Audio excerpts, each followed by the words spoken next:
পরে আল্লাহ রাব্বুল আলামিন সমস্ত ফেরেশতাদেরকে বলেছেন যে তোমরা আদমকে সিজদা করো। আর সূরা বাকারার মধ্যে আছে আল্লাহ পাক সৃষ্টি করার পরে আদম আলাইহিস সালামকে নাম শিক্ষা দিয়েছেন, অর্থাৎ জ্ঞান শিক্ষা দিয়েছেন, এবং এমন জ্ঞান শিক্ষা দিয়েছেন যেই জ্ঞান ফেরেশতারাও জানতেন না। আল্লাহ পাক ফেরেশতাদেরকে বলেছিলেন যে তোমরা এই নামগুলো বলে দাও দেখি, যদি তোমরা সত্যবাদী হয়ে থাকো। ফেরেশতারা এই নামগুলো বলতে পারেননি। তারা বলেছিলেন লা ইলমা লানা ইল্লা মা আল্লামতানা, আপনি আমাদেরকে যা শিখিয়েছেন এর বাইরে আমাদের কোনো জ্ঞান নেই। এরপর আল্লাহ পাক আদম আলাইহিস সালামকে বলেছেন আদম তুমি নামগুলো বলে দাও দেখি। এরপর আদম আলাইহিস সালাম সুন্দর করে সব নামগুলো বলে দিয়েছেন, কারণ আল্লাহ পাক তাকে সেই জ্ঞান শিক্ষা দিয়েছিলেন। এরপরে আল্লাহ রাব্বুল আলামিন ফেরেশতাদেরকে বলেছেন তোমরা আদমকে এখন সিজদা করো, কারণ জ্ঞানের মানদণ্ডে আদম তোমাদের চেয়ে শ্রেষ্ঠ। সুবহানাল্লাহ। আর আমরা সেই আদম সন্তান, যদিও বা পৃথিবীতে আসার পরে আমরা আমাদের পরিচয়টা ভুলে গেছি। সেই আদম সন্তান যে আদমকে আল্লাহ রাব্বুল আলামিন ফেরেশতাদেরকে দিয়ে সম্মানিত করলেন, সিজদা করালেন, সেই আদম সন্তান এখন আল্লাহর জমিনে শিরক করে, নবী সাল্লাল্লাহু আলাইহি ওয়াসাল্লামের সুন্নতের অনুসরণ করতে চায় না, নবীদের আদর্শ মানতে চায় না, কোরআন এবং সুন্নাহ মেনে জীবন করতে চায় না। সেই আদম সন্তান এখন জেনা করে, ব্যভিচার করে, মাদকদ্রব্য পান করে, সমকামী। সেই আদম সন্তান এখন ঘুষ খাচ্ছে, সুদ খাচ্ছে, দুর্নীতি করছে, অন্যের সম্পদ আত্মসাৎ করছে, অন্যায়ভাবে মানুষকে হত্যা করছে। এমন কোনো গুনাহ নাই যে সেই আদম সন্তান করছে না। কোন আদম সন্তান? যার পিতাকে আল্লাহ রাব্বুল আলামিন কি করলেন? ফেরেশতাদেরকে দিয়ে সেজদা করালেন। তাহলে চিন্তা করেন যে আমরা আমাদের পরিচয়টা কি পরিমাণ হারিয়ে ফেলেছি। আমরা তো চেতনার কথা বলি না, শেকড়ের কথা বলি না, আমরা সংস্কৃতির কথা বলি না। এই কথাগুলো আমরা বলি। আমাদের সত্যিকারের চেতনা হচ্ছে ইসলামিক চেতনা। সত্যিকারের শেকড় হচ্ছে এই শেকড় যে আমরা আদম আলাইহিস সালামের সন্তান, যে আদমকে আল্লাহ রাব্বুল আলামিন ফেরেশতাদেরকে দিয়ে সেজদা করিয়েছেন জ্ঞানের কারণে। আজকে সেই আদম সন্তান দেখবেন জ্ঞান অর্জন করতে চায় না, দিনের জ্ঞান অর্জন করতে চায় না, দুনিয়ার জ্ঞান অর্জন করতে চায়, দিনের জ্ঞান অর্জন করতে চায় না। যে জ্ঞান তাকে পরকালে নাজাতের ওসিলা করবে সেই কোরআনটুকু তিলাওয়াতও করতে চায় না, তিলাওয়াত করা শিখতেও চায় না, আগ্রহই নাই। তাহলে আমরা কি পরিমাণে আমাদের শেকড়টা ভুলে গেছি, চেতনা হারিয়ে ফেলেছি, আমাদের মূল সংস্কৃতি থেকে দূরে সরে আসছি। একটু চিন্তা করেন। সামনে যাই, আল্লাহ রাব্বুল আলামিন বলছেন এরপর সুন্দর আকৃতি দিয়ে আদমকে আমি ফেরেশতাদেরকে দিয়ে সেজদা করালাম। ফাসাজাদু, সবাই সেজদা করলো, প্রত্যেকটা ফেরেশতাই কি করলো? সেজদা করলো। ইল্লা ইবলিস। কে সেজদা করলো না? ইবলিস। ইবলিস সেজদা করলো না। ইবলিস কে ছিল? সে কিন্তু কোনো ফেরেশতা ছিল না। সে ছিল একজন জিন। কানা মিনাল জিন্নি। সূরা কাহফে আল্লাহ পাক বলেছেন কানা মিনাল জিন্নি, সে জিনদের একজন ছিল। ঠিক আছে? সে আল্লাহ রাব্বুল আলামিনের এত বেশি ইবাদত করেছিল যে আল্লাহ রাব্বুল আলামিন তাকে এক পর্যায়ে ফেরেশতাদের উপরে একটা দায়িত্বশীল বানিয়ে দিয়েছিলেন। ঠিক আছে? তো কিন্তু তার মনের ভিতরে একটা কিবর বা অহংকার ছিল, যে অহংকারের কারণে সে কিন্তু আল্লাহ পাকের এই নির্দেশটা পালন করলো না, লঙ্ঘন করলো। আমরা সামনে যাই। লাম ইয়াকুম মিনাস সাজিদিন, আল্লাহ পাক বলছেন সে সেজদাকারীদের অন্তর্ভুক্ত ছিল না। কে? ইবলিস। আচ্ছা, ক্বালা, আল্লাহ পাক এবার বলছেন মা মানাআকা আল্লা তাসজুদা ইয আমারতুক। আল্লাহ পাক বলছেন হে ইবলিস, কিসে তোমাকে নিষেধ করলো, কে তোমাকে বারণ করলো আদমকে সেজদা করতে, যাকে আমি সেজদা করার আদেশ করেছি? কি জন্য করলে না? সোজা কথায় তুমি কি জন্য সেজদা করলে না আদমকে? মা মানাআকা, তোমাকে কে বারণ করলো? এবার ইবলিস তার দলিল পেশ করছে। সে বলছে যে ক্বালা আনা খায়রুম মিন, সে বলল আমি আদমের চাইতে উত্তম। আসসালাতু খায়রুম মিনান নাওম, এটা জানেন না? ঘুমের চেয়ে নামাজ উত্তম। ঠিক এইভাবেই সে ইবলিস বলছে কি আনা খায়রুম মিন, আমি তার চেয়ে উত্তম। কি কারণে উত্তম? খালাকতানি মিন নার ওয়া খালাকতাহু মিন তিন। হে আল্লাহ, আপনি আমাকে সৃষ্টি করেছেন আগুন দিয়ে। জিনদেরকে কি দিয়ে সৃষ্টি করা হয়েছে? আগুন দিয়ে। ফেরেশতাদেরকে কি দিয়ে? নূর দিয়ে। তাহলে এখানে প্রমাণ হলো যে ইবলিস কিন্তু ফেরেশতা নয়। আমাকে সৃষ্টি করেছেন আগুন দিয়ে, ওয়া খালাকতাহু মিন তিন, এবং আদমকে সৃষ্টি করেছেন তিন মানে কাদামাটি দিয়ে। তার মানে আগুন কাদামাটির চেয়ে সুপিরিয়র, বেশি মর্যাদা সম্পন্ন, ওর মানে কে আছে আর কি, এই কারণে সে সিজদা করলো না। এবার আল্লাহ রাব্বুল আলামিন বলছেন ক্বালা ফাহবিত মিনহা, ইবলিস এখান থেকে নেমে যাও। এটা কোন জায়গা? একদম মহাকাশের উপরে না, নাকি পৃথিবীতে? এটা 7 আসমানের উপরের ঘটনা। ইতিহাস শুরু হয়েছে মহাবিশ্বে। মানুষের অস্তিত্বও ছিল না, এমন একটা সময় চলে গেছে মহাবিশ্বে। কোটি কোটি বছর চলে গেছে যখন মানুষ বলতে কিচ্ছু ছিল না। ছিল না। অনেক পরে মানুষকে সৃষ্টি করা হয়েছে। এখন দুনিয়াতে মানুষের চলাচল দেখলে মনে হয় মহাবিশ্বে সে একাই আছে, আর কেউ নাই, তাই না? আচ্ছা, এটা দলিল কোরআনে আছে। সূরা দাহার 1 নম্বর আয়াত পড়ে দেখবেন, হাল আতা আলাল ইনসানি হিনুম মিনাদ দাহরি লাম ইয়াকুন শাইআম মাযকুরা। আল্লাহ পাক বলছেন মানুষের উপরে এমন সময় চলে গেছে যে মানুষ কোনো আলোচ্য বিষয় ছিল না, উল্লেখযোগ্য কোনো বিষয় ছিল না। তো সভ্যতার শুরুর ঘটনা হচ্ছে এটা, মানে মানব সভ্যতার একদম শুরুর শেকড়ের ঘটনা হচ্ছে এটা। একদম শুরুর চেতনা, শুরুর সংস্কৃতি শুরু হচ্ছে এখান থেকে। এবার ইবলিস বলছে আমি সিজদা করব না, বিকজ আমি তার চেয়ে সুপিরিয়র। আপনি তাকে সৃষ্টি করেছেন মাটি দিয়ে, আমাকে সৃষ্টি করেছেন আগুন দিয়ে, আমি তাকে সিজদা করব না। সে আল্লাহ পাকের আদেশ লঙ্ঘনই করলো না, বরং আল্লাহকে উল্টা একটা যুক্তি দেখালো যে আপনি ভুল, আমি ঠিক। নাউজুবিল্লাহ, আপনি আমাকে আদমকে সিজদা করতে বলছেন, এটাই ভুল, বরং উচিত হচ্ছে ও আমাকে সিজদা করবে। নাউজুবিল্লাহ। তো সে কিন্তু আবা ওয়াস্তাকবার, সে উদ্ধত হলো এবং অহংকারও প্রদর্শন করলো। আল্লাহ পাক বলেন ক্বালা ফাহবিত মিনহা, এখন এখান থেকে নেমে যাও। এই জান্নাতি বলেন আর ওই ঊর্ধ্ব জগতই বলেন, সেখান থেকে তোমরা নেমে যাও, এখন তুমি নেমে যাও। ফামা ইয়াকুনু লাকা আন তাতাকাব্বারা ফিহা, এখানে দাঁড়িয়ে তুমি অহংকার করবে এই অধিকার তোমাকে দেয়া হয় নাই। সোজা কথায় আল্লাহ পাক বলছেন এখানে দাঁড়িয়ে তুমি অহংকার করবে এই অধিকার তোমাকে দেয়া হয়নি। আল্লাহ পাক অহংকারীকে পছন্দ করেন না। অহংকারীদেরকে আল্লাহ পাক কিয়ামতের মাঠে পিঁপড়ার মতো উঠাবেন। তাদের আকৃতি মানুষের সমানও হবে না, ছোট ছোট কালো পিঁপড়ার মতো হবে, এবং অন্ধকার ওদেরকে ঢেকে নিবে। তো আমাদের মনে যাদের অহংকার আছে, আল্লাহর ওয়াস্তে অহংকার ছেড়ে দেই। অহংকার ইলমেরও থাকতে পারে। একজনের অনেক বড় ইলমি ডিগ্রি সার্টিফিকেট আছে, অমুক ফারেক তমুক ফারেক, অমুক মুহাদ্দিস অমুক মুফাসসির, ডাবল ডিগ্রি, এটার অহংকার থাকতে পারে, ঠিক আছে? আবার অনেকের টাকা পয়সার অহংকার থাকে, অনেকের ক্ষমতার অহংকার থাকে, আবার এখনকার মেয়েদের সৌন্দর্যের অহংকার থাকে, থাকে না? এক এক মানুষের এক একটা অহংকার। অহংকারের ডেফিনেশনটা কি? একজন সাহাবী নবী সাল্লাল্লাহু আলাইহি ওয়াসাল্লামকে বলছেন, ইয়া রাসূলুল্লাহ, আমি পছন্দ করি আমার গায়ের পোশাকটা সুন্দর হোক, আমার জুতা সুন্দর হোক, ঠিক আছে, আমার সুগন্ধি ভালো হোক, দামি হোক। এটা কি অহংকারের পরিচয়? নবী সাল্লাল্লাহু আলাইহি ওয়াসাল্লাম বলছেন না, এটা অহংকারের পরিচয় নয়। বরং অহংকারের পরিচয় হচ্ছে অন্য মানুষকে তুচ্ছ তাচ্ছিল্য করা, এক, আর দুই হচ্ছে সত্যকে প্রত্যাখ্যান করা। মনে থাকবে অহংকারের সংজ্ঞা কি?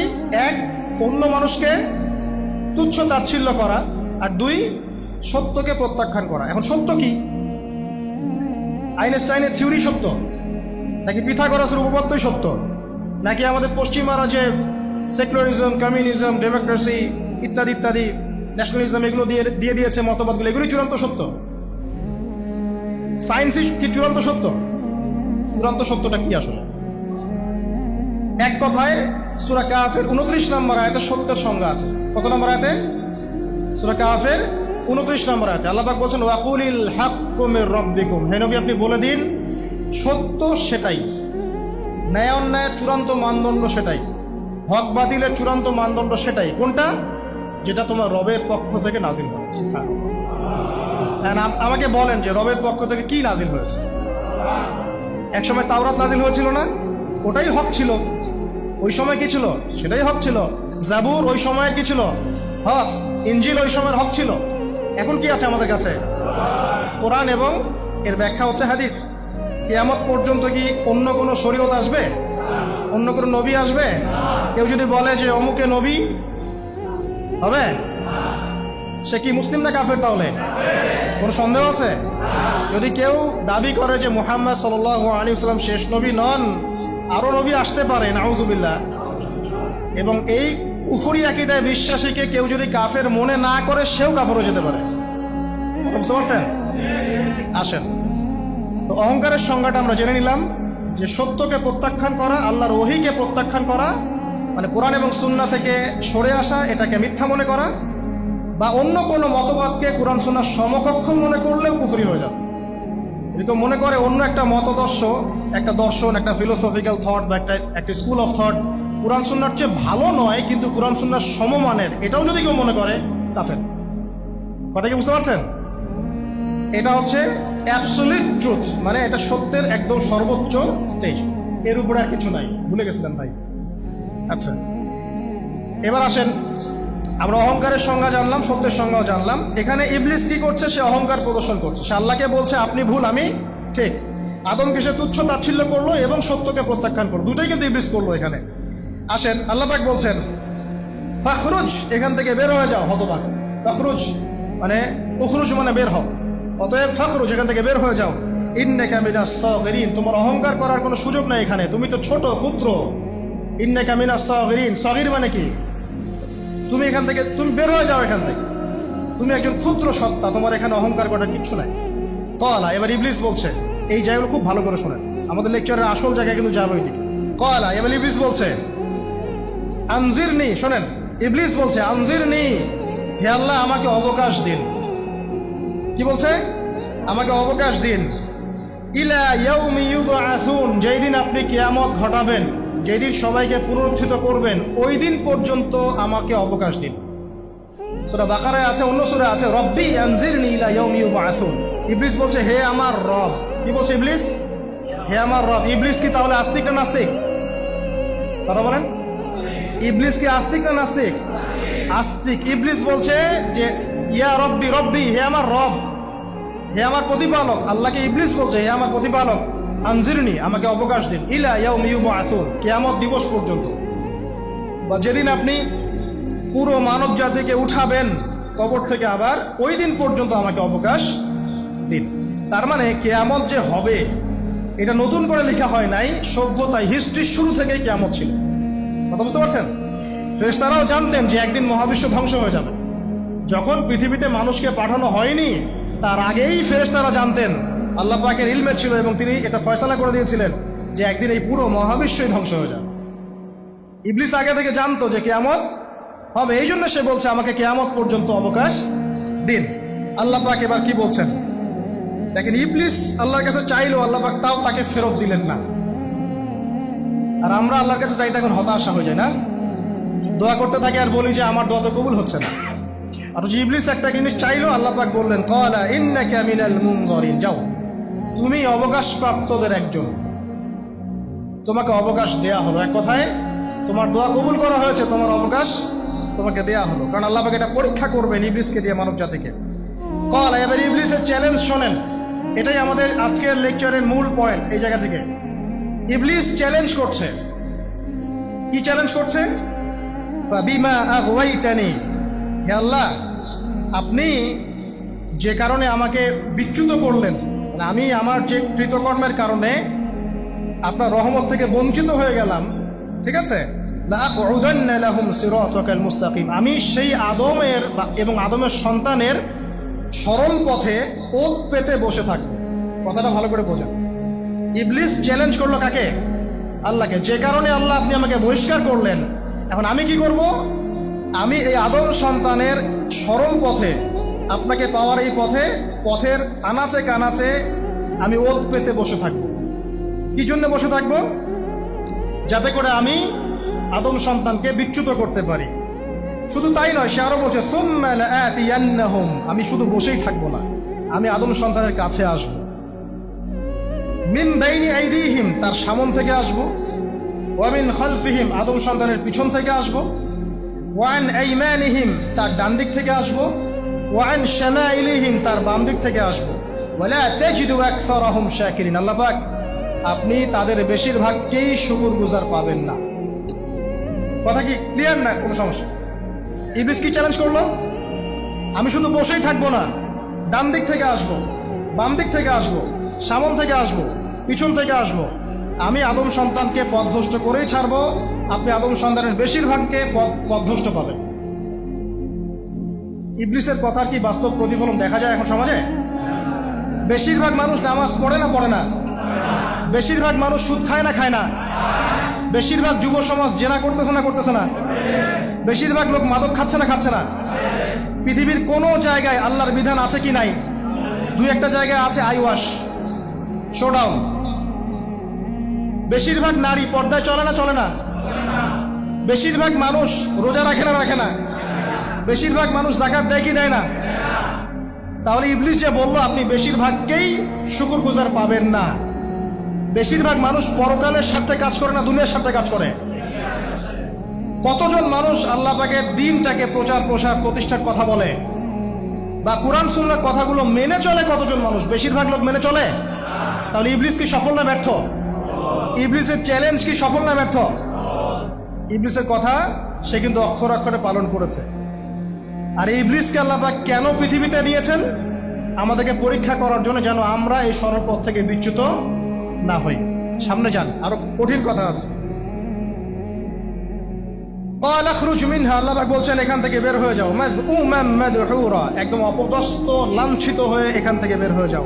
লামান তাবিআকা মিনহুম, তুমি তো চ্যালেঞ্জ করলা আমাকে, ঠিক আছে, কিন্তু যে ব্যক্তি যেই তোমার অনুসরণ করবে, আল্লাহ পাকের কথা শুনেন, যেই তোমার অনুসরণ করবে, লাআমলাআন্না জাহান্নামা মিনকুম আজমাইন, যে পুরুষ বা নারী যেই হোক না কেন, যে আদম সন্তান ইবলিস তোমার অনুসরণ করবে, তোমার পথ ধরবে, আমি তোমাকে সহ এদের সবাইকে দিয়ে জাহান্নাম পূর্ণ করব। আল্লাহর কিচ্ছু যায় আসে না। আল্লাহ পাক যদি এই পুরো পৃথিবীটাকেও জাহান্নামে নিক্ষেপ করেন অবাধ্যতার কারণে, আল্লাহ পাকের কিছু যায় আসে? ওই যে আপনাদের এখানে নদী আছে না, কি বালাসী ঘাট, এখানে চর আছে না, চরের মধ্যে একটা বালুর কণার কি দাম আছে বলেন তো? একটা বালুর কণার কোন দাম আছে? এই পুরো মহাবিশ্বে পৃথিবীর অবস্থান এর চেয়েও কম। পুরো পৃথিবীর মানুষ যদি আল্লাহর অবাধ্য হয়, আল্লাহ পাক যদি পুরো দুনিয়াটাকে ধ্বংস করে দেন, জাহান্নামে নিক্ষেপ করেন, আল্লাহ পাকের কিছু যায় আসবে কিনা? এবার আসেন,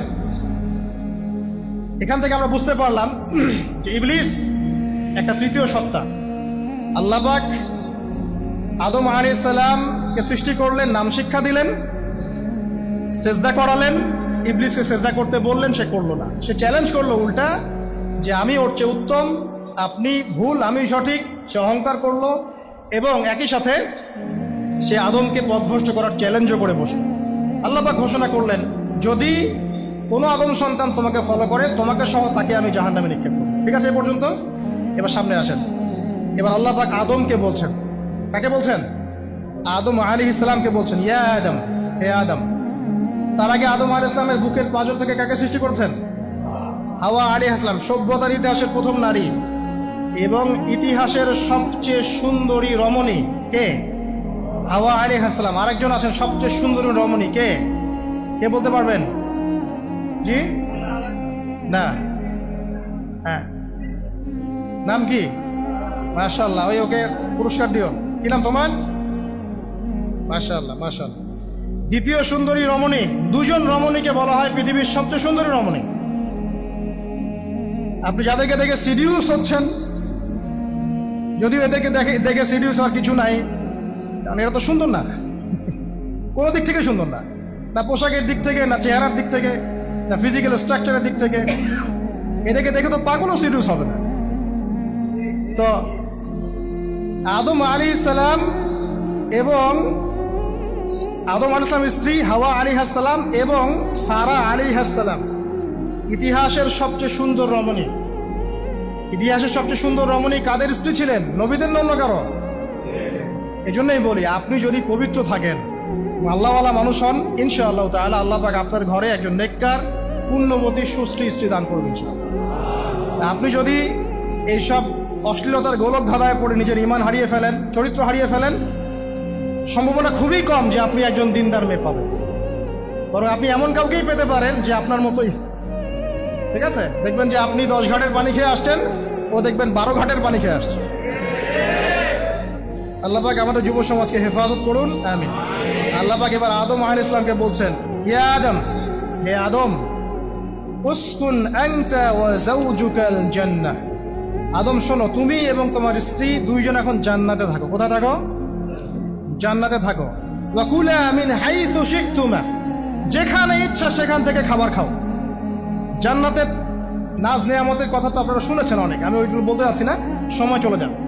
যা ইচ্ছা তাই পাবেন সেখানে, যা ইচ্ছা তাই। এমন একটা জায়গা যেটা কখনো কোনো চোখ দেখে নাই, কোনো কান শোনেও নাই। চোখ না দেখলেও, কান না শুনলেও মানুষ মনে মনে অনেক কিছু কল্পনা করে না, এটা কল্পনাও করার সুযোগ নাই। এত উন্নত মানের একটা জায়গা। তোমরা দুজন এখানে থাকো, জান্নাতের যে কোনো জায়গায় যাও, খাওয়া দাওয়া করো, কোনো সমস্যা নেই। কিন্তু ওয়ালা তাকরাবা হাদিহিশ শাজারা, মানে কি, এই যে গাছটা আছে এই গাছের কাছে যেও। একটা শর্ত খালি দিলাম, গাছের কাছে যেও না। গাছের নাম কি এগুলো আমাদের আলোচনার বিষয় না। বিষয়টা হচ্ছে আল্লাহ পাকের আদেশটা কি। গাছটা আম গাছ হতে পারে, জাম গাছ হতে পারে, কদু গাছ হতে পারে, যে কোনো গাছ হতে পারে, এটা নিয়ে আমাদের কোনো মাথা ব্যথা নাই। মাথা ব্যথা হচ্ছে আল্লাহ পাকের আদেশ, এই গাছের কাছে যেও না, বাস যেও না। আচ্ছা, ফাতাকুনা মিনাজ জালিমিন, যদি চলে যাও তোমরা দুজন এখানে, তাহলে তোমরা দুজন কিন্তু জালেম হয়ে যাবে। আল্লাহ পাকের হুকুম অবাধ্য করলে মানুষ কি হয়ে যায়? জালেম হয়। এই জন্য আমরা দোয়ায় বলি আল্লাহুম্মা ইন্নী যালামতু নাফসি, বলি না? হে আল্লাহ, আমি আমার নফসের উপর জুলুম করেছি। রব্বানা যালামনা আনফুসানা, বলি না? আল্লাহ, আমরা আমাদের উপর জুলুম করেছি। তো আমরা যখন পাপ করি মানে আমরা জুলুম করে ফেলেছি। তো তোমরা দুজন এই গাছের কাছে যেও না, যদি যাও তাহলে জুলুম করে ফেলবে এবং জালেম হয়ে যাবে। এবার ইবলিস তো আর বসে নাই, সে তো চ্যালেঞ্জ করেছে, করে নাই? আচ্ছা, এবার ইবলিস কি করছে? ফাওয়াসওয়াসা লাহুমা শাইতান, এবং ইবলিস এবার এদের দুজনকে ওয়াসওয়াসা প্রদান করতে শুরু করলো। ইবলিস কি করলো? ওয়াসওয়াসা প্রদান করতে শুরু করলো। ওয়াসওয়াসাটা এমন ছিল যে হাল আদুল্লুকা আলা শাজারাতিল খুলদি ওয়া মুলকিন লা ইয়াবলা।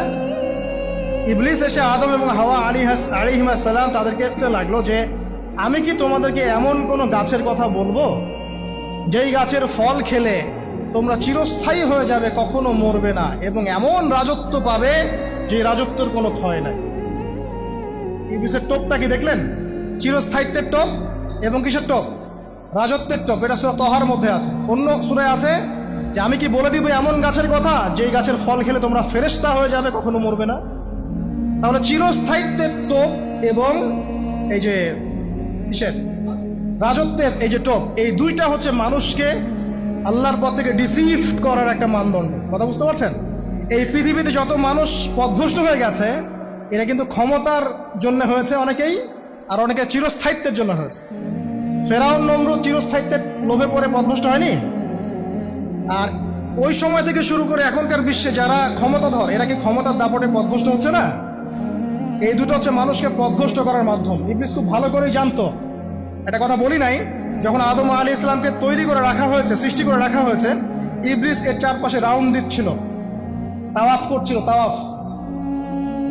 এবং মানব শরীরের এবং মানব মস্তিষ্কের, মনের, মননের দুর্বল পয়েন্টগুলো সে ফাইন্ড আউট করছিল। কারণ সে কিন্তু অনেক জ্ঞানী ছিল, সে কিন্তু প্রচণ্ড জ্ঞানী ছিল। এখনো কিন্তু সে প্রচণ্ড জ্ঞানী। তাওয়াফ করে করে সে মানুষের দুর্বল জায়গাগুলো ফাইন্ড আউট করেছে। একটা হচ্ছে পেট, একটা প্রবৃত্তি, একটা হচ্ছে নারীর প্রতি আসক্তি, ঠিক আছে, একটা ক্ষমতার লোভ, একটা চিরস্থায়িত্বের লোভ। এগুলো হচ্ছে মানুষের দুর্বল জায়গা। ইবলিস এগুলো ফাইন্ড আউট করে ওইভাবে চাল দিয়েছে। কথা বুঝতে পারছেন? একটু খেয়াল করে দেখেন, এখনকার বিশ্বে যত অন্যায় হচ্ছে, ম্যাক্সিমাম পাপ হচ্ছে পেটের কারণে। পেট। সুদ খায় কেন? পেটের কারণে। ঘুষ খায় কেন? পেটের কারণে। ইভেন যে এখন জেনা করছে, ওদেরকে তো এখন যৌনকর্মী বলতে হয়, তাই না? সম্মান দিয়ে কথা বলতে হয়। তো যৌনকর্মী যারা, তারাও দেখবেন পেটের কারণেই করছে, পেটের কারণে। তারপর দেখবেন মানুষের সম্পদ আত্মসাৎ, ওই যে ছেলে মেয়ে বাল বাচ্চার জন্য। পেট মানে মূল জিনিসটা কি? পেট। এবং চিরস্থায়িত্ব, ক্ষমতার দাপট আর প্রবৃত্তির দাসত্ব, এগুলো হচ্ছে মানুষের সবচেয়ে দুর্বল পয়েন্ট। দেখবেন ম্যাক্সিমাম পাপ হচ্ছে মেয়েদের কারণে। মেয়েদের কারণে না? মেয়ের পিছনে। মেয়ের পিছনে আপনি চলে গেছেন, এখানে আত্মহত্যা করছে কেউ, কেউ এখানে আপনার জেনা করছে, কেউ ধর্ষণ করছে, কেউ পরকে লিপ্ত হচ্ছে। মানে মেয়েরই কোনো পাপ। ওই যে বলে না, দুইটা পাপ যাকে পেয়ে গেছে তার লাইফটা ক্র্যাশড। একটা হচ্ছে মেয়ে, একটা হচ্ছে টাকা। অর্থ সম্পদের লালসা যার মধ্যে পেয়ে বসেছে, এর জীবন শেষ। আর যার মেয়ের নেশা আছে, মেয়ের নেশা যার মধ্যে আছে, এর জীবন শেষ। একে আপনি হেদায়েতের পথে আনতে পারবেন না ইল্লা মাশা আল্লাহ, আল্লাহ পাক যদি না চান। আসেন, ইবলিস তাওয়াফ করছিল এবং সে কিন্তু টোপ দিল, চিরস্থায়িত্বের টোপ দিল। এবং কিসের টোপ দিল? ফেরেশতা হয়ে যাবে, অমর হয়ে যাবে। এবার আমাদের পিতামাতা আদম এবং হাওয়া আলাইহিস সালাম তারা কিন্তু ফল খেয়ে ফেললেন। আর এটা এমন নয় একবার ওয়াসওয়াসা দিয়েছে বাস খেয়ে ফেলেছেন, এমন নয়, কন্টিনিউয়াসলি সেই কাজটা করেছে। একটা মানুষ যখন জেনা করে, ইবলিস কি একবার এসে বললেই কেউ জেনা করে ফেলে? আস্তে আস্তে কিন্তু মানুষ জেনার পথে যায়। ওই যে প্রথমে একদিন, অনেক দিন একটা লেকচার দিয়েছিলাম না, প্রথমে গার্লফ্রেন্ড বয়ফ্রেন্ড একটা সম্পর্ক হয়, তাই না? তারপর কথাবার্তা হয়, মোবাইল ফোন এক্সচেঞ্জ করে, নোট এক্সচেঞ্জ করে, কফি খায়, আস্তে আস্তে ডেটিংয়ে যায়, পরে দেখবেন এক পর্যায়ে গিয়ে জেনা এভাবে। আর যারা ধর্ষক এতে ডাইরেক্ট অ্যাকশন, এত সময় নাই, ডাইরেক্ট। তো ইবলিস প্রতিটা পাপ মানুষকে ধাপে ধাপে করায়। দেখবেন ইবলিস এখানেও কিন্তু আমাদের পিতামাতাকে ধাপে ধাপে ওইদিকে নিয়ে গিয়েছিল। এবার আসেন, আমাদের পিতামাতা ফল খেয়ে ফেললেন, এই জায়গাটা খুব ভালো করে বোঝেন। এই ফল খাওয়াটা আল্লাহর অবাধ্যতা না। আল্লাহ পাক বলেছিলেন না যে জালেম হয়ে যাবে, আল্লাহ পাকের অবাধ্য হলেন।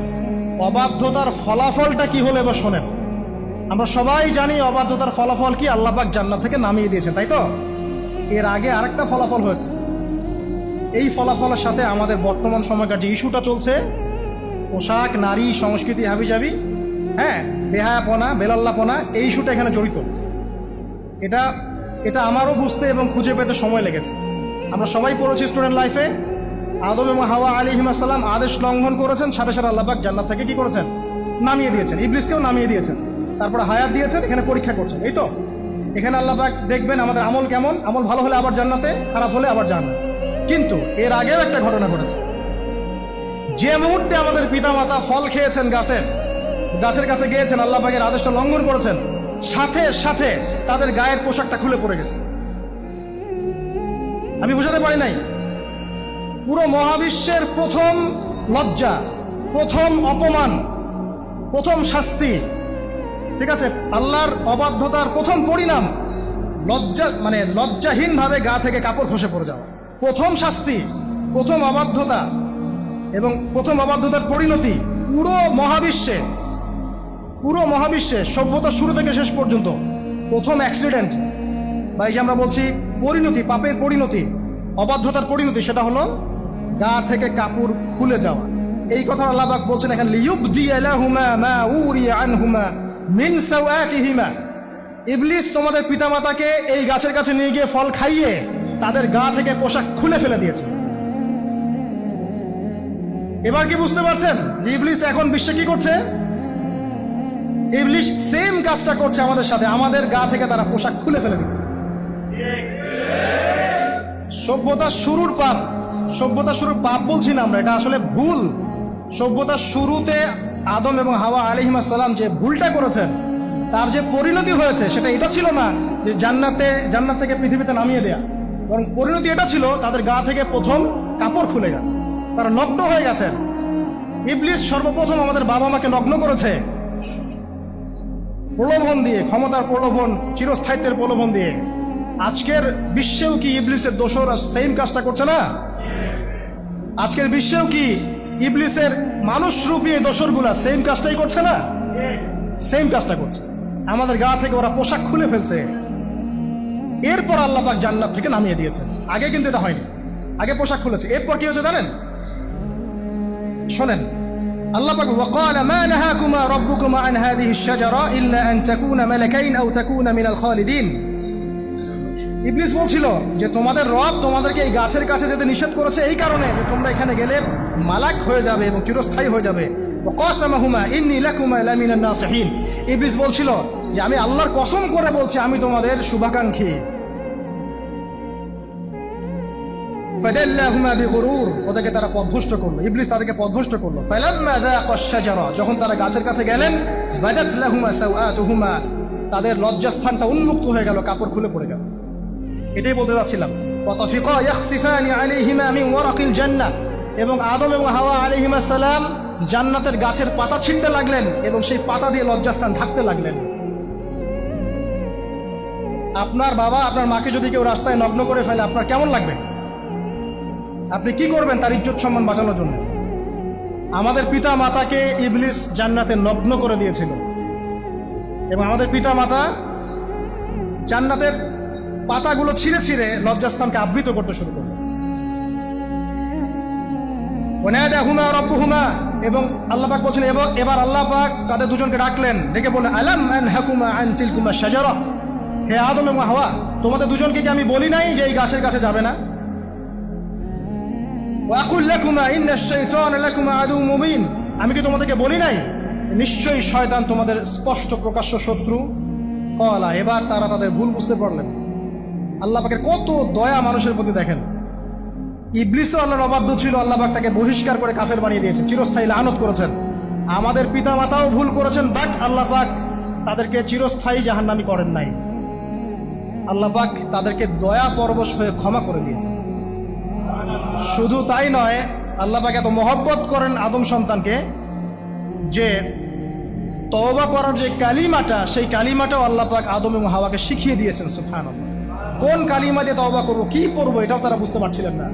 আল্লাহ পাক তখন শিখিয়ে দিয়েছেন। ক্বালা, তারা বলল রব্বানা, হে আমাদের প্রতিপালক, যালামনা আনফুসানা, আমরা আমাদের উপর জুলুম করেছি, নফসের উপরে, ওয়া ইল্লাম তাগফির লানা ওয়া তারহামনা লানাকুনান্না মিনাল খাসিরিন। এই দোয়াটা করলেন আমাদের পিতামাতা, আল্লাহ পাক মাফ করবেন। কিন্তু মাফ করার পরে আর জান্নাতে থাকা হলো?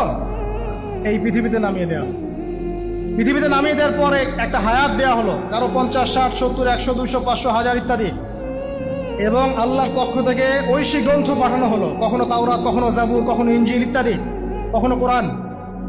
শর্ত দেয়া হলো, যারা আল্লাহ পাকের এই ঐশী গ্রন্থগুলো মেনে চলবে তারা ইনশাআল্লাহ আবার মৃত্যুর পর সেই জান্নাতে ফিরে যাবে যেখান থেকে তারা বহিষ্কৃত হয়েছে।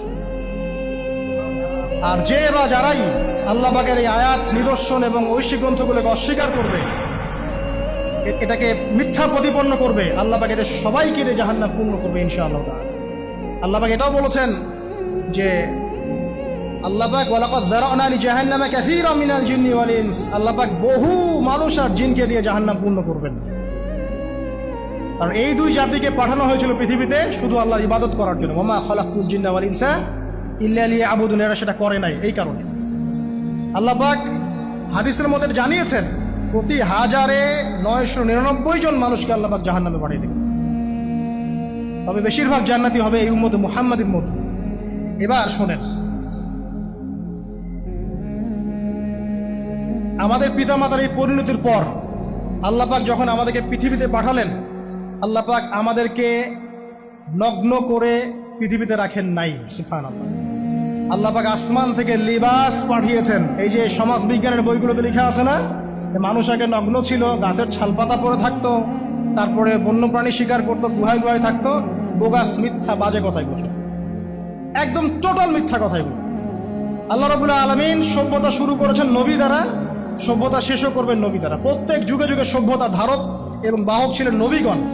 আর আদম আলাইহিস সালাম পৃথিবীতে আসার পর নগ্ন হয়ে থাকেন নাই। আল্লাহ পাক আসমান থেকে লেবাস পাঠিয়েছিলেন। সুবহানাল্লাহ, আল্লাহ পাক আমাদেরকে নগ্ন করে রাখেন নাই।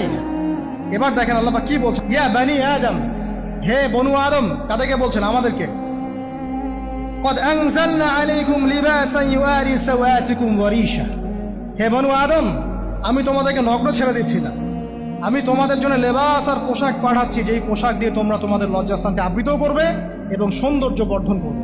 এটা করছি না আমরা এখন? আচ্ছা, ওয়া লিবাসুত তাকওয়া যালিকা খায়র, আর তাকওয়ার লেবাস, তাকওয়ার পোশাকটা হচ্ছে সবচেয়ে উত্তম। যেমন দেখেন, আমাদের সতর কি এই নাভির উপর থেকে হাঁটুর নিচ পর্যন্ত না? তাই বলি কি আমরা সবাই এভাবেই ঘুরি? এটা সর্বনিম্ন একটা স্কেল, তাই না? এর উপর আপনি জুব্বা পরছেন, পাগড়ি পরছেন, টুপি পরছেন, বা আপনি হয়তো আরো ঢিলাঢালা কোনো পোশাক পরছেন, এই পোশাকটাকে বলা হচ্ছে তাকওয়ার পোশাক। ওয়া লিবাসুত তাকওয়া যালিকা খায়র, এটা আরো উত্তম।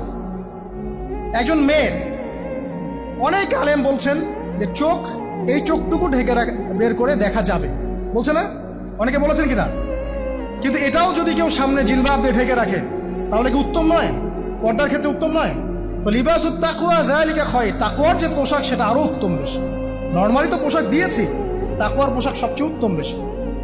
আল্লাহ পাকের একটা সতর্কবাণী শুনে নেবার, যালিকা মিন আয়াতিল্লাহ, এই পোশাকটা আল্লাহ পাকের নিদর্শন। পোশাকটা কি? আল্লাহ পাকের নিদর্শন। লাআল্লাকুম ইয়াযাক্কারুন, যাতে করে তোমরা স্মরণ করতে পারো। কি স্মরণ করব? ওই যে আমাদের পিতামাতাকে নগ্ন করে দিয়েছে ইবলিস, এটা মনে রাখতে পারো তোমরা, এটা আল্লাহ পাকের নিদর্শন। ইয়া বানি আদম, হে বনু আদম, লা ইয়াফতিনান্নাকুমুশ শাইতান। এবার শোনেন, আল্লাহ পাক আমাদেরকে বলছেন, হে বনু আদম, লা ইয়াফতিনান্নাকুমুশ শাইতান, শয়তান যেন আবার তোমাদেরকে ফিতনায় ফেলতে না পারে। পৃথিবীতে তোমরা থাকবে, শয়তানের বহু দোসর তোমাদের সামনে থাকবে, ডানে বামে, যে ডান থেকে আসবে, বাম থেকে আসবে, হ্যাঁ, সামন পিছন থেকে আসবে, মিডিয়ার মধ্যে দিয়ে তোমাদের ঘরে ঘরে ঢুকে যাবে শয়তানের দোসর। লা ইয়াফতিনান্নাকুমুশ শাইতান, শয়তানের দোসররা যেন তোমাদেরকে ফিতনায় ফেলতে না পারে। কে বলছেন? আল্লাহ পাক বলছেন। কিরকম ফিতনা? কামা আখরাজা আবাওয়াইকুম মিনাল জান্নাহ, ঠিক যেভাবে শয়তান তোমাদের পিতা মাতাকে জান্নাত থেকে বের করে দিয়েছিল, ওই রকম ফিতনায় যেন ফেলতে না পারে। ঠিক আছে?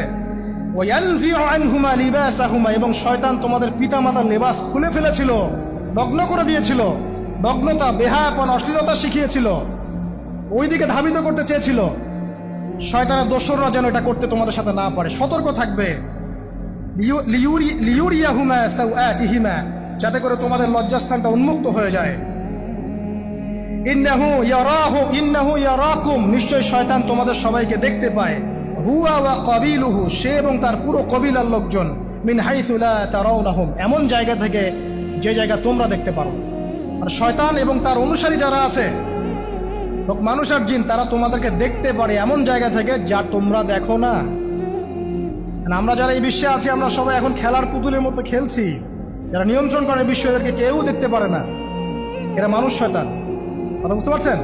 আর এমনি জিন শয়তান যারা আছে, এদেরকে তো আমরা দেখতে পারি না, অনেক দূর থেকে তারা আমাদেরকে দেখতে পারে। আল্লাহ পাক সতর্ক করছেন এটা। ইন্না জাআলনা আশ-শায়াতিনা আউলিয়া লিল্লাযিনা লা ইউমিনুন, শোনেন, নিশ্চয়ই যারা আমার প্রতি ঈমান আনে না বা আমার অবাধ্য হয়, আমার আদেশ মানে না, তাদের সাথে আমি শয়তানকে বন্ধু বানিয়ে দিয়েছি। এবার বুঝলেন কেন বললাম এরা মানুষ শয়তান? বিকজ এদেরকে আল্লাহ পাক শয়তানের বন্ধু বানিয়ে দিয়েছেন। এরা শয়তানের বন্ধু।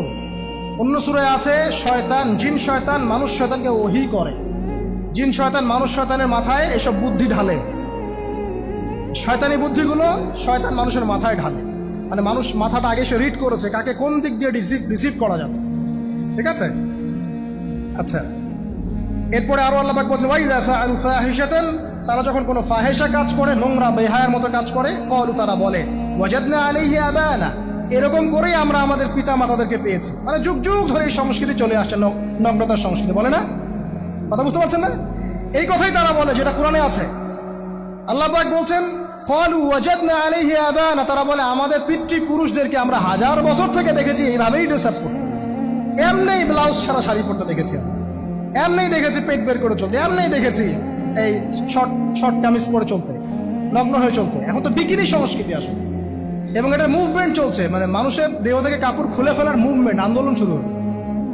ঠিক আছে? এবং দোহাই হচ্ছে আমরা হাজার বছর থেকে এমনিই চলছে। এই যে আল্লাহ পাক বলছেন,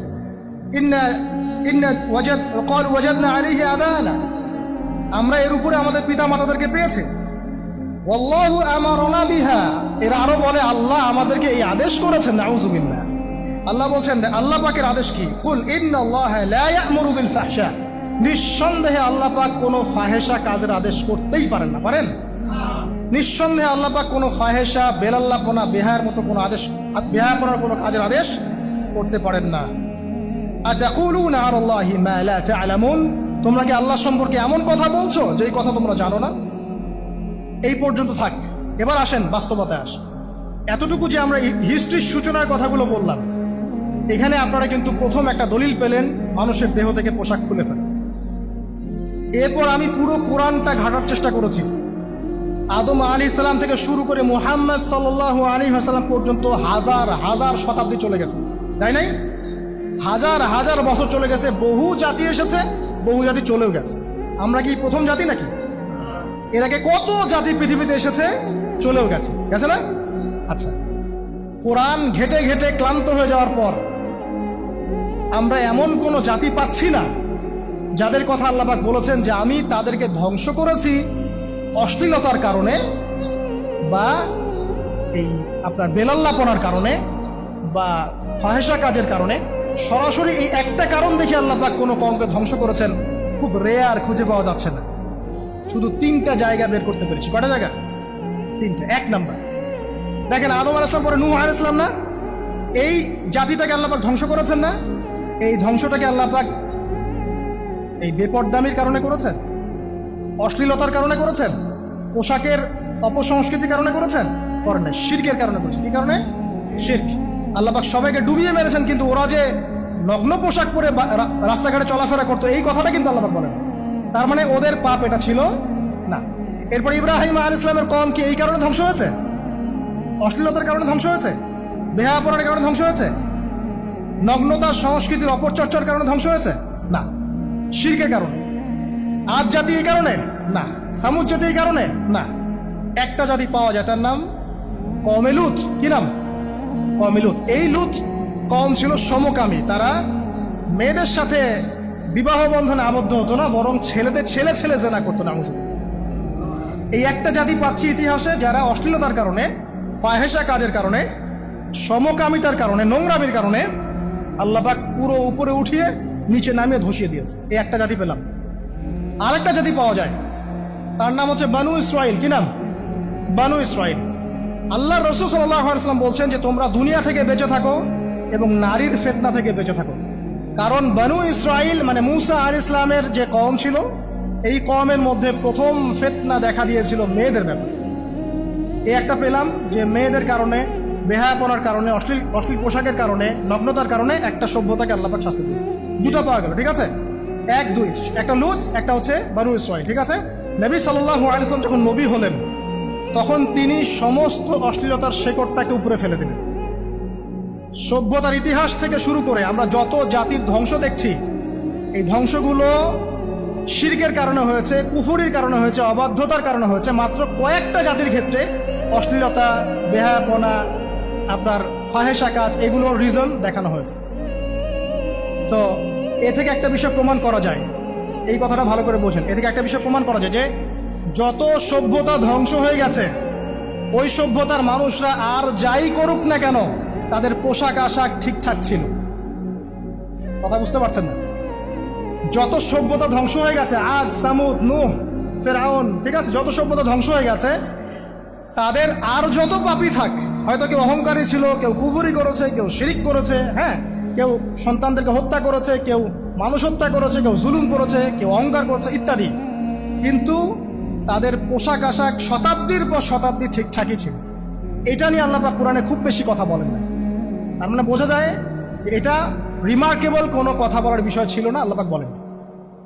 অর্থাৎ যুগ যুগ ধরে মানুষের শালীনতার পোশাকটা ঠিকই ছিল, কারণ মানুষ জানতো যে তাদের পিতামাতাকে আল্লাহ পাক, তাদের পিতামাতাকে ইবলিস নগ্ন করে দিয়েছিল জান্নাতে।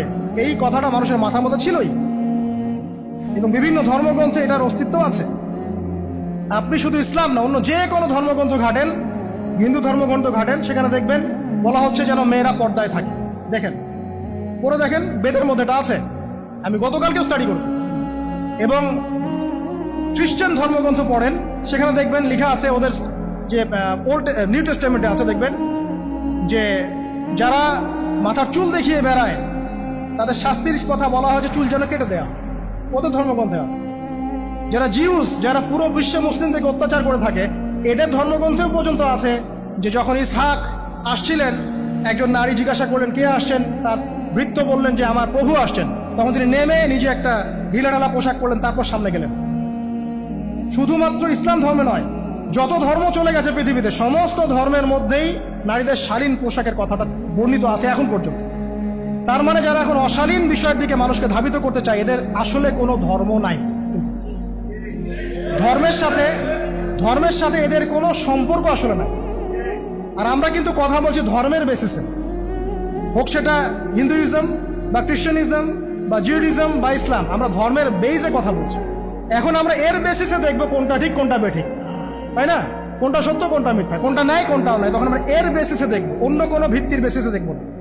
এখানে চেতনা, যুগ যুগ ধরে চলে আসা সংস্কৃতি, আমাদের বাপদাদা দোহাই, এইসব ইস্যু টানা যাবে না। বেস হবে কি? কোরআন এবং সুন্নাহ, এবং অন্যান্য ধর্মগ্রন্থগুলো যদি ওটাতে রাজি থাকে ওটাতেও। কারণ প্রত্যেকটা ধর্মগ্রন্থেই বলা আছে শালীনতার কথা, লম্বা ঢিলাঢালা পোশাকের কথা, হোক সেটা হিন্দুইজম বা খ্রিস্টানিজম বা জিউডিজম। পড়ে দেখেন, না থাকলে আমার কাছে আসেন, প্রতিটা ধর্মগ্রন্থে এটা কথা লেখা আছে। এবার আসেন, সর্বশেষ নবী মুহাম্মদ সাল্লাল্লাহু আলাইহি ওয়াসাল্লাম যখন নবী হন, আরবের ওই চিত্রটা, জেনা, ব্যভিচার, পরকীয়া, অশ্লীলতা, এটাকে সমূলে উপরে ফেলে দেন 23 বছরের মধ্যে। 23 বছরের নববী জীবনের পরে সেখানে কোনো জেনা আছে, কোনো বেপরদামি আছে, কোনো ব্যভিচার আছে, কোনো সুদ আছে, কোনো শিরক আছে, কোনো মাদক আছে, যেগুলো আছে খুবই অল্প, যেটা আছে সেটা কি খুবই অল্প, এটা কিন্তু ধরা যায় না। দুই একটা অ্যাক্সিডেন্ট হতেই পারে, এক্সেপশনাল সামথিং কি এক্সাম্পল হতে পারে? যেটা কমন সেটা হচ্ছে এক্সাম্পল। মানে আপনি বলবেন যে মেয়েদের শালীনতার কথা এবং এর কারণে ধর্ষণের সংখ্যা বৃদ্ধি হচ্ছে, এই কথা আপনি যখন বলবেন, কিছু মানুষ আপনাকে বলবে যে তাহলে বোরখাওয়ালা মেয়ে কেন ধর্ষিত হচ্ছে, তাহলে বাচ্চা কেন ধর্ষিত হচ্ছে। আপনাকে বলছি পরিসংখ্যানটা কতটুকু, কেন হচ্ছে সেটা আমরা জবাব দিব, আগে বলছি পরিসংখ্যান কতটুকু। যারা বেপর্দায় চলছে এদের হ্যারাসমেন্টের পরিসংখ্যানটা বেশি না বোরখাওয়ালা মেয়ের পরিসংখ্যানটা বেশি? বলেন। যারা বেহায়ার মতো চলছে, বেপর্দায় চলছে, এদের পরিসংখ্যানটা বেশি নাকি শিশু অ্যাবিউজিং এর পরিসংখ্যানটা বেশি? তাহলে মূল যে জায়গাটা ওইখানে আগে ফোকাস করতে হবে, তারপরে আমরা গৌণ জায়গায় যাব। এবং এই জায়গাটাতে আমরা দলিল বা প্রমাণ হিসেবে পেশ করব মানুষের রুচিবোধের পরিবর্তন, মানসিকতার পরিবর্তন এবং পাশবিক একটা প্রবৃত্তির দাসত্ব। এটা কিভাবে হচ্ছে? এটা পর্নোগ্রাফির কারণে হচ্ছে, এটা পর্নোগ্রাফির কারণে হচ্ছে, মিডিয়ার কারণে হচ্ছে, অবাধ ফ্রি মিক্সিং এর কারণে হচ্ছে, যৌন সুশ্রুরির কারণে হচ্ছে এবং যৌনতাকে সহজলভ্য করে দেওয়ার কারণে এই দুর্ঘটনাগুলো ঘটছে। আচ্ছা, আগে আমি আমার পয়েন্টে আসি। নবী সাল্লাল্লাহু আলাইহি ওয়াসাল্লাম যখন এটার শিকড়টা উপরে ফেলে দিলেন, তখন কিন্তু মক্কা, মদিনা, পুরো জাজিরাতুল আরবে আর কোনো বেহায়াপনার কোনো শিকড় থাকলো না। আল্লাহ পাক কিভাবে এটা করলেন? পুরো হিস্ট্রির ইতিহাস টেনে দিয়ে আল্লাহ পাক কয়েকটা আদেশ নাজিল করলেন। সেই আদেশটা কোরআন এবং সুন্নাহে আছে। আল্লাহ পাক প্রথমে ছেলেদেরকে বললেন, শোনো, সূরা নূর 33 নম্বর আয়াত। আল্লাহ পাক ছেলেদেরকে বললেন, তোমরা তোমাদের চোখ নিচু রাখো। এটা আমাদের দায়িত্ব, প্রত্যেকটা ছেলের দায়িত্ব। বেগানা মেয়েকে দেখলে চোখটা কি করবে? নিচু করবে, সিম্পল। তাহলে আপনি সিডিউসড হবেন, এক কথা। 2 নাম্বার, আল্লাহ পাক আমাদেরকে বললেন, তোমরা তোমাদের লজ্জাস্থানকে হেফাজত করো। কাদেরকে? আমাদেরকে, মানে ছেলেদেরকে। প্রথমে আল্লাহ পাক ছেলেদেরকে বললেন, চোখ নিচু করে রাখো, লজ্জাস্থানে হেফাজত করো। ঠিক আছে? সূরা বানী ইসরাঈল আল্লাহ পাক বললেন, জিনার ধারের কাছেও যেও না, ধারের কাছেও যেও না। আল্লাহ পাক আরো বললেন, যদি কেউ জিনা করে ফেলে, সূরা নূরে, তাহলে তাকে 100টা বেত্রাঘাত করতে হবে। কয়টা? 100টা, এবং 1 বছরের জন্য তাকে বহিষ্কার করতে হবে। আল্লাহ পাক শাস্তিও দিলেন, শুধু তাত্ত্বিক বিধান দেন নাই, শাস্তিও দিয়েছেন। কারণ শুধু তাত্ত্বিক বিধান দিয়ে হবে? আমি যদি ওয়াজ করে বেড়াই, ভাই মদ খায়েন না, কোনো শাস্তি না অ্যাপ্লাই করি, তাহলে কি মদ ছাড়বে মানুষ? আমরা যদি বলি হত্যা করা মহাপাপ, দুর্নীতি করা মহাপাপ, মানুষ দুর্নীতি ছাড়বে না যতক্ষণ না শাস্তি নিশ্চিত করা যাচ্ছে। আল্লাহ পাক তাত্ত্বিক কথা শুধু বললেন না, শাস্তিও নিশ্চিত করলেন। তারপর আল্লাহ পাক আরো বললেন, যদি বিবাহিত কোনো ব্যক্তি ব্যভিচার করে, তাহলে তাকে রজম করতে হবে, মাটিতে পুঁতে তাকে পাথর নিক্ষেপ করে হত্যা করে দেবে। ঠিক আছে? শাস্তি। এরপরে দেখেন আল্লাহ পাক মেয়েদেরকে বলছেন, এবার মেয়েদেরকে বলছেন, তোমরা মূলত ঘরে থাকো। যদি বাইরের পরিবেশ তোমাদের অনুকূলে না থাকে, তোমরা ঘরে অবস্থান করো। ওয়াকরনা ফি বুয়ুতিকুন্না ওয়ালা তাবাররুজনা তাবাররুজাল জাহিলিয়াতিল উলা। তোমরা মূলত ঘরে থাকো। জাহিলি যুগে মেয়েরা যেভাবে নিজেদেরকে প্রদর্শন করে বেড়াতো, এই কাজটা তোমরা করো না। যদি করো তাহলে সমাজে বেহায়াপনা, ফায়সা বেড়ে যাবে, তোমরা নিজেরাই ক্ষতিগ্রস্ত হবে, যেটা ওরা হচ্ছে এখন। আচ্ছা, এরপর আল্লাহ পাক আরো বললেন, হে নবী, আপনি আপনার স্ত্রী এবং মুমিন নারীদেরকে বলেন, তারা যদি বাহিরে যায় যেন জিলবাব দিয়ে তাদের পুরো বক্ষদেশটাকে ঢেকে নেয়। তাহলে পোশাকের সংস্কৃতির শেকড় কোত্থেকে শিখবো? আমি কোত্থেকে শিখবো? আল্লাহ পাক কর্তৃক নাজিলকৃত সর্বশেষ ঐশী গ্রন্থ থেকে শিখবো নাকি? যে বইয়ের মধ্যে কোনো ভুল নাই সেটাই তো আমার শেখার মাধ্যম হবে নাকি যে দর্শনে 1000টা ভুল সেটা শিখবো আমি? আল্লাহ পাক এখানে বলছেন, মুমিন নারীদেরকে বলো, বাইরে গেলে পরে তারা যেন জিলবাব দিয়ে, কাপড় দিয়ে সুন্দর করে বক্ষদেশ এবং ঢেকে রাখে। বোরখার কথা এখানে নাই শব্দ। ঠিক আছে? ঢেকে রাখা, ঢিলে ঢালা পোশাকের কথা এসেছে। আচ্ছা, আসেন, বললেন যে তোমরা অমুক অমুক অমুক অমুক, যেমন আপনার বাবা, আপনার ভাই, আপনার এই যে সন্তান, এই যে মাহারাম যারা আছে, এদের সামনে ছাড়া অন্যদের সামনে যখনই যাবে, তোমরা কিন্তু হিজাব অবলম্বন। আল্লাহ পাক হিজাবের বিধান দিলেন, চক্ষু নিচু করতে বললেন, লজ্জাস্থানের হেফাজত করতে বললেন, এবং যদি এর পরেও কেউ ভুল করে ফেলে তাহলে আল্লাহ পাক শাস্তির কথাও বললেন। আল্লাহ পাকের সিস্টেমটা সুন্দর হলো না? এই সিস্টেমটা নবী সাল্লাল্লাহু আলাইহি ওয়াসাল্লাম অ্যাপ্লাই করলেন, সমাজ থেকে সমস্ত জেনা ব্যভিচারের ভিত্তি উঠে চলে গেল। সুবহানাল্লাহ বলবেন না? এটা হলো অবস্থা। তারপর আল্লাহ রাব্বুল আলামিন শুধু পর্দার কথা বলেই ক্ষান্ত হলেন না, কারণ একটা বিধান দিলেই মানুষের সবকিছু সলভ হবে না। আল্লাহ পাক, শুনে এদিকে মনোযোগ দেন, আল্লাহ পাক এর পাশাপাশি আমাদেরকে 5 ওয়াক্ত নামাজ পড়তে বললেন। ঠিক আছে? নামাজ পড়লে মানুষ ভালো হবে, নৈতিকতা শিখবে, আল্লাহর সাথে ক্লোজ সম্পর্ক হবে। আল্লাহ পাক কোরআন তেলাওয়াত করতে বললেন, ঠিক আছে? কোরআন মেনে চলতে বললেন। আল্লাহ পাক আমাদেরকে আল্লাহর জিকির করতে বললেন, নবীর সুন্নাহ মতো চলতে বললেন। আমি যেটা বলতে যাচ্ছি যে আল্লাহ পাক শুধু পর্দার কথাগুলো বলেই একটা বিধান দিয়ে শেষ করে দিলেন না। কারণ শুধুমাত্র হিজাবের সাথেই পুরো সোসাইটির সমস্যাগুলো জড়িত না, এখানে আরো অনেক বিষয় আছে। যদি আপনি নৈতিকতা না শেখেন, একটা বোরখাওয়ালা মেয়েকে আপনি টিস করতে পারেন, ঠিক আছে? যদি আপনার মধ্যে আল্লাহর ভয় তাকওয়া না থাকে, আপনি কিন্তু একটা বাচ্চাকেও ধর্ষণ করতে পারেন, সুযোগ পেলে আপনি করে ফেলবেন। আপনার মধ্যে আল্লাহর ভয় না থাকলে আপনি কিন্তু গোপনে জেনা করতে পারেন বা পর্ন দেখতে পারেন। তাই আল্লাহ পাক শুধু হিজাবের বিধানটা দিয়েই ক্ষান্ত হলেন না, আল্লাহ পাক আনুষঙ্গিক আরো অনেক কথা বললেন যে তোমরা পবিত্র হও, বেশি বেশি আল্লাহর জিকির করো, 5 ওয়াক্ত সালাত নামাজে পড়ো, কোরআন তেলাওয়াত করো, নবীর সুন্নাহ মেনে চলো, দিনই কাজে ব্যস্ত থাকো, সৎ কাজের আদেশ করো, অসৎ কাজে নিষেধ করো। মানে এই সবগুলো কাজ যখন একসাথে হবে, আপনার মনটা কি হবে? পবিত্র হবে। আপনার মনের মধ্যে আল্লাহর নূর চলে আসবে। আর আপনার মনে আল্লাহর নূর চলে আসবে, তখন এইসব অন্ধকার বা এই যে জাহেলিয়াতগুলো আপনার কাছে ভালো লাগবে না। যখন আপনার ইন্টারনাল যে সোলটা আছে, এটা যখন এনলাইটমেন্ট হবে আল্লাহর নূর দিয়ে, তখন আপনার কাছে এইসব হারাম প্রিমিক্সিং, হারাম পরকিয়া, আপনার জেনা, আপনার ব্যভিচার, পর্ন, এগুলো বিভীষিকাময় মনে হবে, আপনার কাছে ভালো লাগবে না। আল্লাহ পাক অন্তর জগৎটা পরিবর্তন করার জন্য আমাদেরকে এই সিস্টেমগুলো দিলেন। শুধু হিজাবই করবে, দিস ইজ নট নেসেসারি। এর সাথে আরো অনেক বিষয় থাকবে, নামাজ, রোজা, হজ, জাকাত, হ্যাঁ, হজ, উমরা, তাসকিয়া, জিকির আজগার, কোরআন তেলাওয়াত, আমর বিল মারুফ, নাহি আনিল মুনকার, সব একত্রিত হবে। আবার হিজাবও চলবে। এরপরে যদি কেউ সীমা লঙ্ঘন করে, শাস্তিও আছে। পুরো সিস্টেমটা সুন্দর না? এই সিস্টেমটা যখন আল্লাহ পাক তার রাসূল মুহাম্মদ সাল্লাল্লাহু আলাইহি ওয়াসাল্লামের মাধ্যমে লঞ্চ করলেন আরবের মধ্যে, আরবে না কোনো জেনা থাকলো, না কোনো ব্যভিচার, না কোনো মাদক, না কোনো পর্ন, না কোনো এই যে নারীর অবমাননা, কিছুই থাকলো না।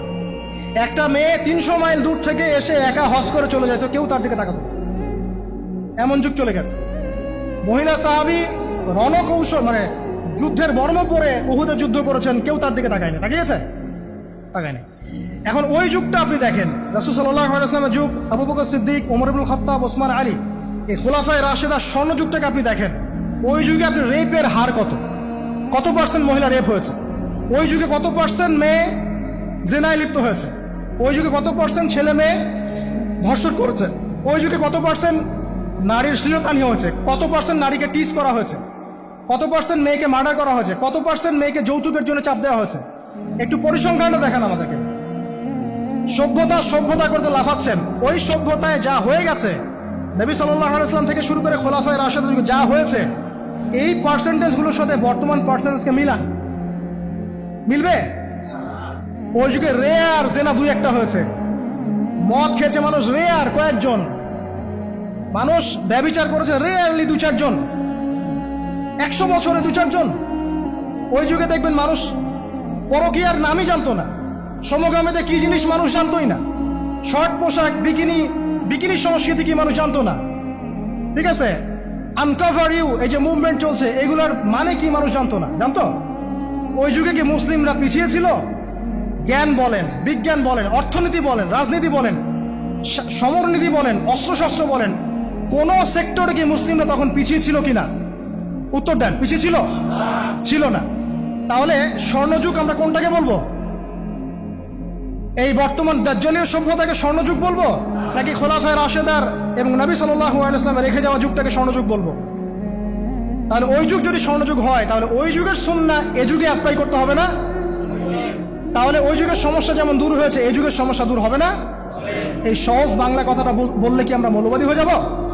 এই সহজ বাংলা কথা বুঝতে গিয়ে কি আমি ধর্মান্ধ হয়ে যাব, ব্যাকডেটেড হয়ে যাব? এই কথাটা আমরা বলতে এখন সাহস পাই না। কি কারণে? সভ্যতার ইতিহাস ঘেটে দেখেন, ওই সভ্যতাই ছিল জ্ঞানে, শিল্পে, অস্ত্রে, প্রযুক্তিতে, অর্থনীতিতে মুসলিমরা একদম স্বর্ণ শিখরে। কোন একজন মুসলিমকে হত্যা করার কেউ সাহস করেছিল? একজন মুসলিম নারীকে ধর্ষণ করার কেউ সাহস করেছে? একজন মুসলিম শিশুকে কেউ বোম মেরে হত্যা করেছিল? আজকে বিশ্বের দিকে আপনি তাকিয়ে দেখেন, শত শত নারী ধর্ষিত হচ্ছে, শত শত বোমা মেরে আমাদের বাচ্চাদেরকে হত্যা করা হচ্ছে, মুসলিমদেরকে পুরো ডমিনেট করা হচ্ছে। আজকে রাজনৈতিক নিয়ন্ত্রণ, অর্থনৈতিক নিয়ন্ত্রণ, পলিটিক্যাল, আপনার সোশ্যাল মিডিয়া, প্রযুক্তি, যা যা আছে সব নিয়ন্ত্রণ পশ্চিমাদের হাতে, সমস্ত নিয়ন্ত্রণদের হাতে। এই যে পালাবদল হলো সময়ের, এটা কেন হলো? বিকজ 1 নম্বর ইস্যু হচ্ছে আমরা কোরআন এবং সুন্নাহ থেকে দূরে সরে আসছি। 2 নাম্বার, আমরা শয়তানের সেই ধোঁকায় পড়ে গেছি যে ধোঁকা থেকে আমরা বেরোতে পারিনি, আল্লাহ পাক সতর্ক থাকতে বলেছিলেন। 3 নাম্বার, আমরা ইলম চর্চা ছেড়ে দিয়েছি। 4 নাম্বার, হক কথা বলাও ছেড়ে দিয়েছি। 5 নাম্বার, সৎ কাজের আদেশ অসৎ কাজের নিষেধ ঠিকঠাক মতো হচ্ছে না। 6 নাম্বার, দেখেন আমরা জানি যারা আমল ঠিক মতো করছি না।